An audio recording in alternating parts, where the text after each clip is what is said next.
One of these shows got stolen by McDonald's. One put a 15-foot shark behind a drum kit. And the two brothers who created most of them, both dead now. 30 shows. If you survived Saturday mornings in the 70s, stay with me. Number 1, Land of the Lost.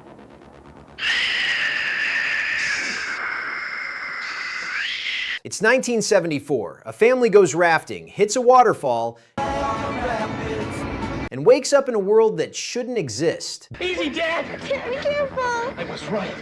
This is the key to us getting out of here. Dinosaurs roam, cave people watch from the trees. Dinosaurs and shrink our bodies down to fit the size proportion, and then tell us, like, look at that light up there, there's Grumpy's head, run this way. And somewhere in the fog, the sleestack hiss. That sound you can still hear if you think about it long enough. Here's the part nobody told you. There were only 3 sleestack costumes. Every army you saw, the same 3 figures filmed over and over, stitched together like a trick you weren't supposed to notice. The jungle, 1 soundstage. Same trees, moved around every week. Film of what we were, the scene we were in with the dinosaurs or whatever.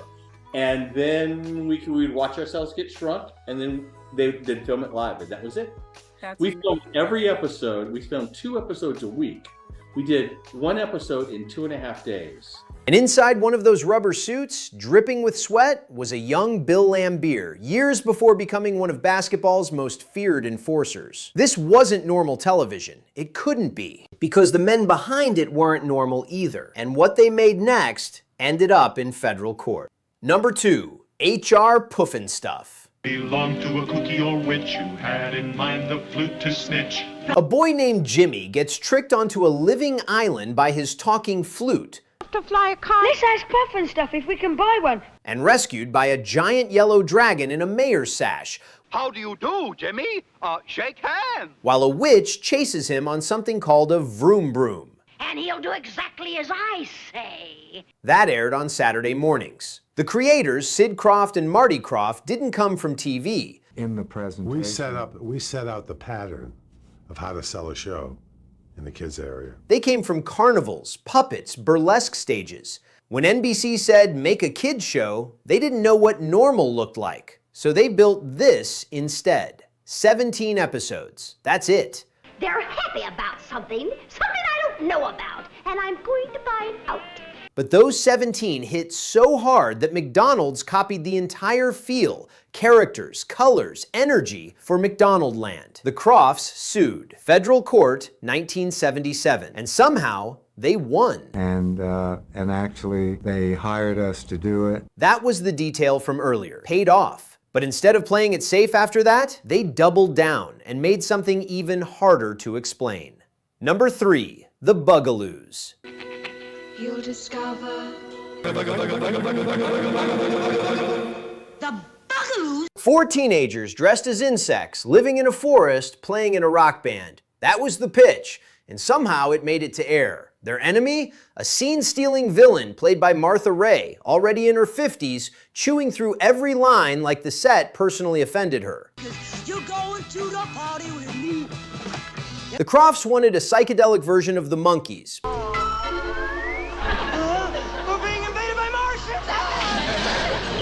But with wings, antenna, and just enough chaos to keep kids glued to the screen. Oh, they're looking for a girl to go to Hollywood to do this TV series called The Bugaloos. And here's the strange part. The music was actually good.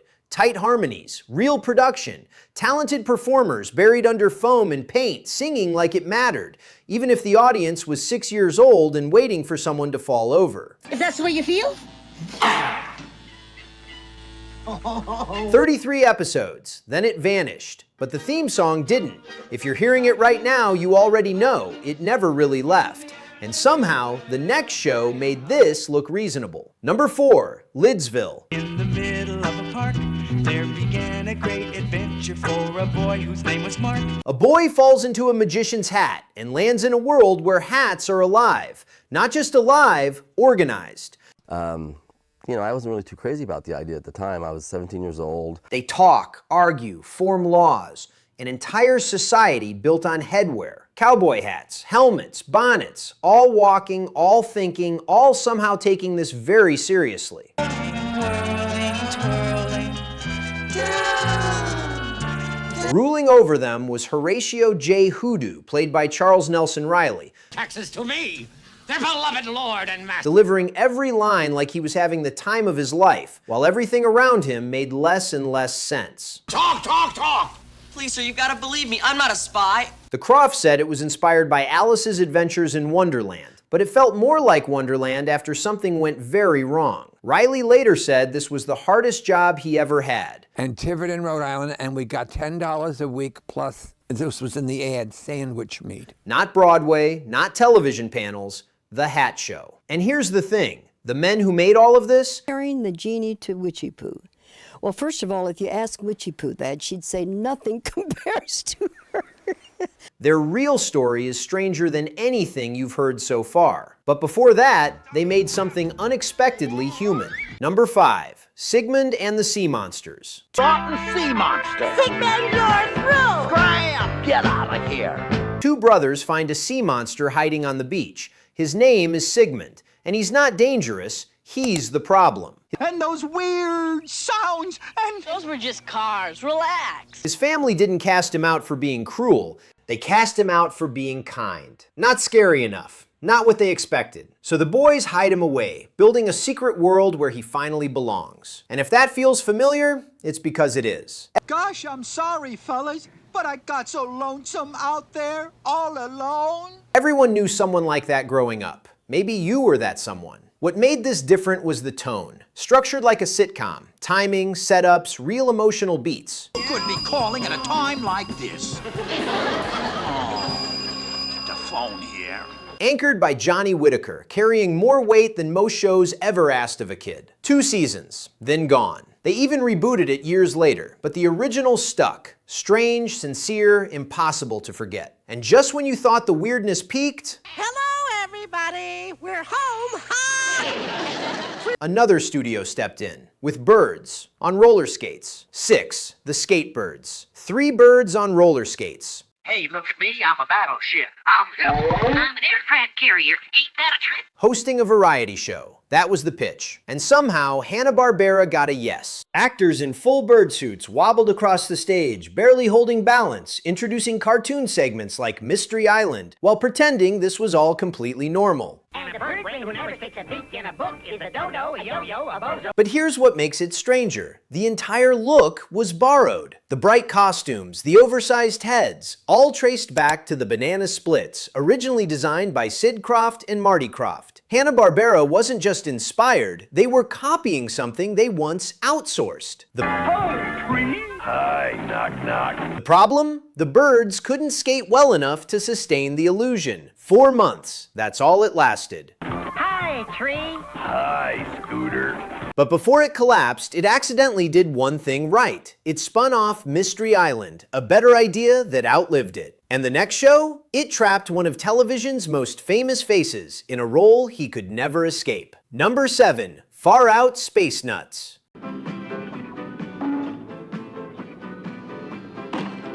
Two NASA lunch workers are loading food onto a rocket. One of them presses the wrong button. Breakfast. Lunch.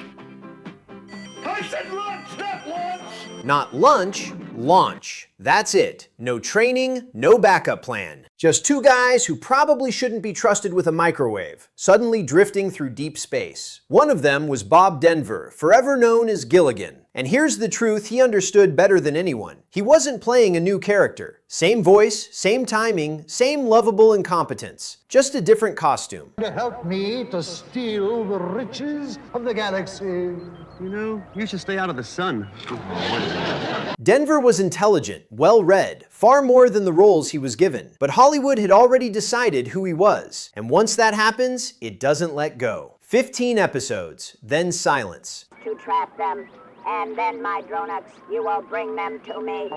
He floated right back into the same box he'd never escaped. And next, a show that didn't even try to make sense, featuring a 15-foot shark behind a drum kit. Number 8, Jabberjaw. Where is he? Where is he? Where's that dumb shark that looks like me? A 15-foot great white shark playing drums in a rock band in the year 2076, underwater. That's not a parody, that's Jabberjaw. Hanna-Barbera took the formula of Scooby-Doo Where Are You and pushed it somewhere nobody asked for. What a hat! Replacing a talking dog with a talking shark, solving crimes in submerged cities. And the personality? Lifted straight from Rodney Dangerfield. Same voice, same rhythm, same running complaint. No respect. From a massive apex predator. And somehow, as a kid, you never questioned it. That was the magic. Saturday mornings didn't need logic. They just needed commitment. 16 episodes, 1 season, then gone. But Hanna-Barbera wasn't done recycling ideas. Next, they took one of the most beloved live-action sitcoms ever made and turned it into a cartoon, with the original cast coming back for more. Number 9, The New Adventures of Gilligan. Gilligan's Isle. Gilligan and Skipper. The millionaire, his wife. Same island, same castaways, same failed escape plans. Only now, it was animated. Bob Denver returned as Gilligan. Where did you get the water to soap yourself with?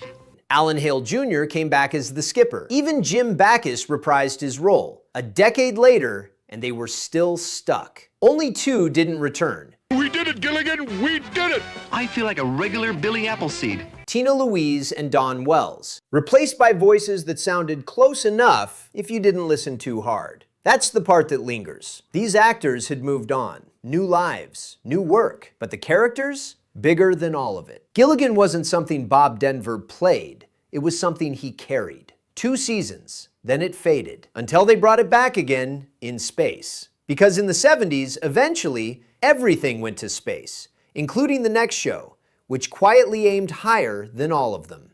10. Space Academy.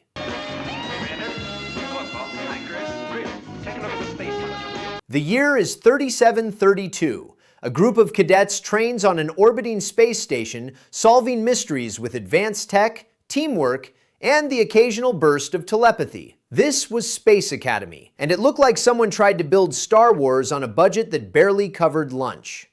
And yet, it worked. The effects, model ships, optical shots. Where do you come from? I don't remember. What about your mother?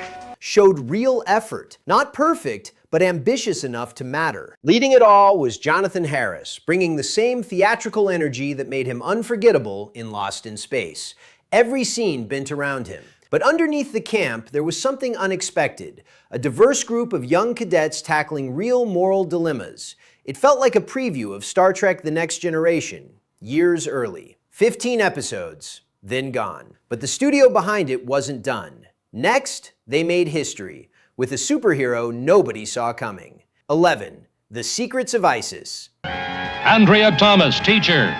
Almighty Isis. And a high school teacher finds an ancient amulet, whispers, "Oh mighty Isis," and becomes something far bigger than a hero. This was The Secrets of Isis. Doing anything that you know is wrong is dumb, because you're the one who'll pay for it. The first American TV show to center a live-action female superhero.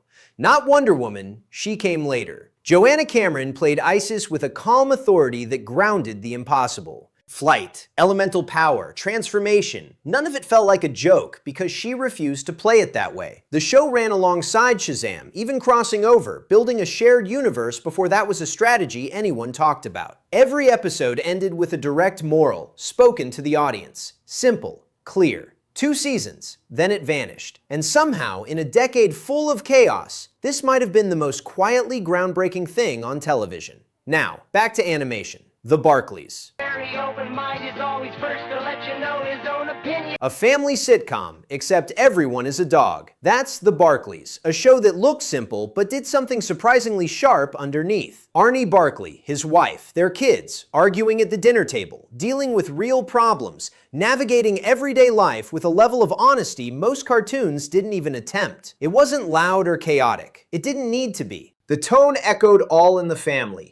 Grounded, observational, sometimes uncomfortable, just filtered through wagging tails and animated faces. Years later, critics would point back here as an early blueprint for shows like The Simpsons and Family Guy. 13 episodes, then gone. Most people never saw it. But the DNA? It stuck around, waiting for someone else to turn it into something bigger. And Hanna-Barbera wasn't done with dogs yet. 13. Mumbly. A trench coat. A wheezy laugh. A dog detective solving crimes his own way. That was Mumbly. And almost immediately, people noticed something. He looked like Muttley. He sounded like him. Even the laugh, that same choking, wheezing chuckle, was identical. Fans didn't hesitate. Same character, different name. Hanna-Barbera denied it. Officially, Mumbly was his own dog, his own show, his own identity. Nobody bought it then, nobody buys it now. And when they later turned Mumbly into a villain in Laugh Olympics, the theory only got louder. 13 episodes. Then, silence. And the question never went away. Was this a new character, or just the same one slightly rewritten? Because the next show didn't hide behind confusion at all. It went in the opposite direction, straight into realism. 14. Korg, 70,000 BC. No magic, no costumes pretending to be something else, no jokes to soften it. Korg, 70,000 BC, followed a prehistoric family trying to survive. Hunting, building, avoiding death in a world that didn't care if they made it. That alone felt out of place on Saturday mornings. And then came the voice, Burgess Meredith, instantly recognizable as the Penguin from Batman, narrating life and death struggles between scenes of actors in animal skins. No slapstick, no easy humor, just survival. It aimed for realism in a space dominated by fantasy, and never quite fit anywhere. One season, then gone. But something about it stayed, that strange collision of seriousness and setting. Because right after this, television swung back the other way, hard. 15. Zoobilee Zoo. Technically 1986, but it feels like it belongs here. Same energy, same commitment to the absurd. Zoobilee Zoo starred Ben Vereen, a Broadway legend, a Tony Award winner. I stood in the cell where they stood. Dressed as a fully painted snow leopard, greeting kids with, "Hello, Zoobaroos!" And he meant it, every second of it. That's what made it work. The performances weren't ironic, they were sincere, built to teach cooperation, kindness, basic human values, delivered through animal costumes that never let you forget how strange this all was. The show even earned endorsements from major education organizations. It wasn't a joke. 65 episodes, and the image sticks. A world-class performer, fully committed, singing to a foam costume co-star like it was the most important stage he'd ever stepped on. Because maybe it was. And then there's one more show, the one people remember for all the wrong reasons. 16. New Zoo Revue. 3 costumed animals, 2 human hosts, songs, dances, lessons about kindness, all on a set that felt just slightly off. I have such happy memories of when we taped those shows. New Zoo Revue introduced Freddie the Frog, Charlie the Owl, and Henrietta Hippo. 3 delightful animals have fun with what they do. Characters designed to be friendly, approachable, safe. But something about them didn't land that way. The oversized heads, the unblinking eyes, the slow, deliberate movements that felt just a second too late. It wasn't scary, not exactly, but it lingered. Doug and Emmy Jo kept things grounded, guiding the show through songs and lessons, trying to keep the tone light, while those faces stayed fixed, watching.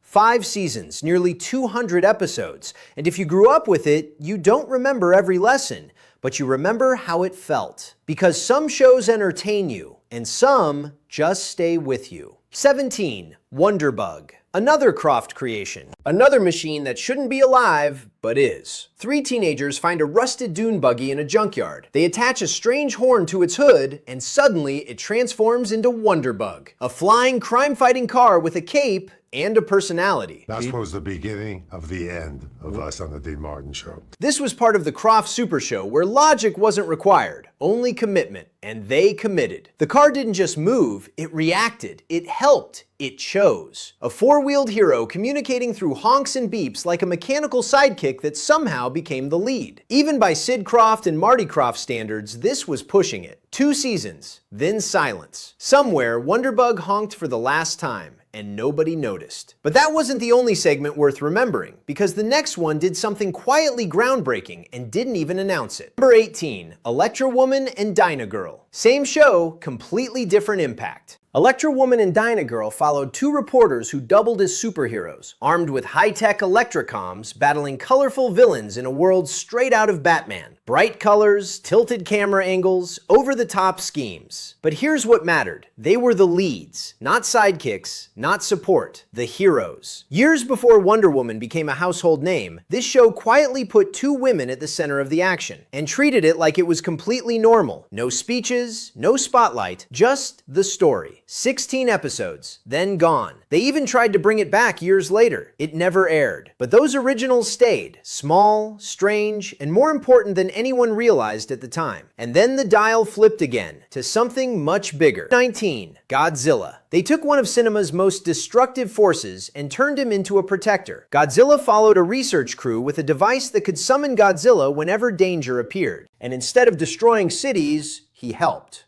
protected, rescued, listened. And then they added Godzuki, a smaller, clumsier version. Part comic relief, part distraction, like Scrappy-Doo in a dinosaur suit. This was a long way from the original vision of Ishiro Honda, who created Godzilla as a metaphor for nuclear devastation. Now he was answering signals from a boat. 2 seasons, then it faded. But the idea lingered. Take something powerful and reshape it until it fits. Because the next show didn't reshape its hero. It reinvented him completely, years later, in a way nobody saw coming. 20. Space Ghost. He debuted in 1966, but he belonged to the 70s. Space Ghost lived through reruns, a masked hero with power bands, flying through space with Jan, Jace, and Blip, facing villains like Zorak and Metalis. Designed by Alex Toth, he wasn't a joke. He was clean, sharp, serious, a superhero played completely straight. And then something strange happened. In 1994, Cartoon Network brought him back as a talk show host. Same character, same animation, interviewing real celebrities in a surreal late-night format called Space Ghost Coast to Coast. It worked. More than that, it changed television. That one shift helped create Adult Swim. A forgotten action hero became the foundation of experimental comedy. Nobody planned that. And the next show? It didn't experiment at all. It just did everything right. 21. Jonny Quest. An 11-year-old boy traveling the world with his scientist father, a hardened bodyguard, and a bulldog named Bandit. That was Jonny Quest. And it didn't play like a cartoon. It felt like a mission. Espionage, lost civilizations, dangerous technology. When fights happened, they mattered. When threats appeared, you believed them. Race Bannon wasn't comic relief. He was serious. Dr. Quest wasn't clueless. He was competent. This was closer to James Bond than Saturday Morning. Even in reruns, it stood apart. 26 episodes, that's all it took. They rebooted it later, more than once, but nothing matched the original tone, the weight, the quiet confidence, because it respected its audience enough to let danger feel real. And then came something completely different. A show that didn't just stand out, it changed everything that came after. 22. Speed Racer. When Speed Racer arrived in America, it didn't feel like anything else on television. Modeling my kitchen, rebuilding the garage, and planting some shrubbery.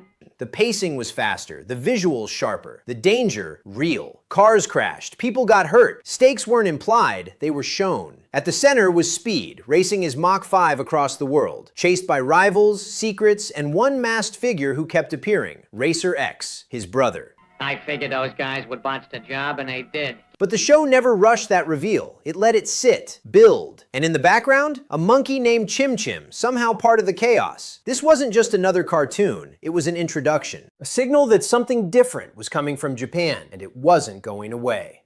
Without this, no Dragon Ball Z, no Pokemon. It all starts here, with a car, a mystery, and a theme song you still remember. 23. The Electric Company. Hey, you guys! You heard it.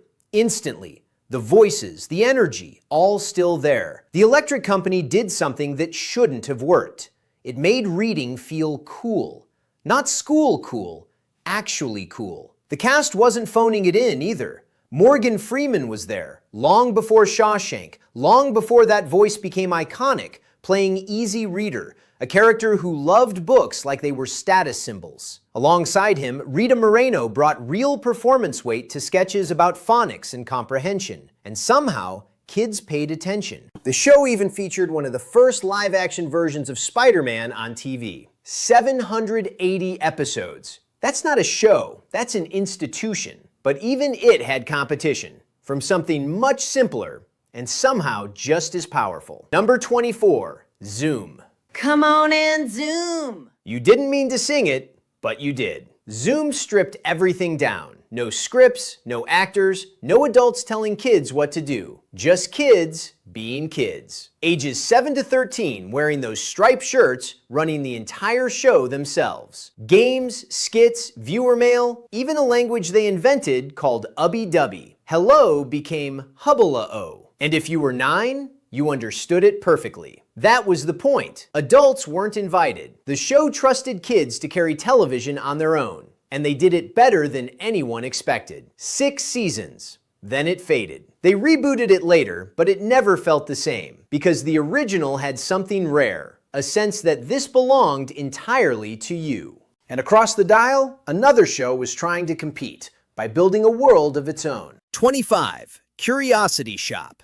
ABC wanted their own Sesame Street, so they built Curiosity Shop, a place where 3 kids explored a strange, ever-changing shop filled with objects that led to science, history, and discovery. Every item was a doorway. Open a drawer, and suddenly you're learning something you didn't expect. Not through lectures, but through curiosity. That was the difference. The show didn't slow things down, it sped them up. Stranger, faster, more unpredictable than anything it was competing with. 2 seasons, then it disappeared. But its impact didn't. Years later, shows like Bill Nye the Science Guy and Beakman's World would follow that same formula, turning learning into exploration. The show nobody remembers helped build the ones everybody does. And before this ends, one more classic. A character you think you know, reimagined completely. 26. Tarzan, Lord of the Jungle. For decades, Tarzan was simple. Strength, shouting, swinging through trees. Then Tarzan, Lord of the Jungle changed him. This version spoke clearly, thought carefully, acted with purpose. Not just a man surviving the jungle, but someone who understood it, protected it. That shift mattered. Suddenly, Tarzan wasn't just a spectacle, he was a character. The stories followed that lead, dealing with poachers, environmental threats, even the occasional supernatural twist, all grounded in a world that felt richer than most Saturday mornings ever tried to be. 3 seasons, then it moved on. But it proved something important. Even the oldest characters can feel new if you let them evolve. And now, everything connects. Because the next show isn't just another entry, it's the beginning of all of this. 27. The Banana Splits Adventure Hour. This is where it all starts. The Banana Splits Adventure Hour. 4 costume characters, bright colors, music, chaos, hosting a mix of cartoons and live-action segments that define Saturday mornings. On the surface, it looks like just All bingo will have to do is count the hands that aren't raised and hold it. Another kid's show. But look closer. The costumes, the oversized heads, the strange, almost too real designs were built by Sid Croft and Marty Croft. Before Pufnstuf, before Lidsville, before everything. This was the blueprint. Without this show, that entire world, talking hats, rubber monsters, singing insects, doesn't exist. One project launched an empire of strange, unforgettable television. And decades later, someone turned it into a horror film. Same characters, same faces, just something else behind the eyes. That's the full circle. Number 28, The Great Space Coaster. No Gnu's is good Gnu's with Gary Gnu. You smiled. It just happens. The Great Space Coaster followed 3 hosts, Danny, Roy, and Francine, boarding a magical coaster and traveling to strange, colorful worlds where learning felt like discovery instead of homework. I'm nicer than pie,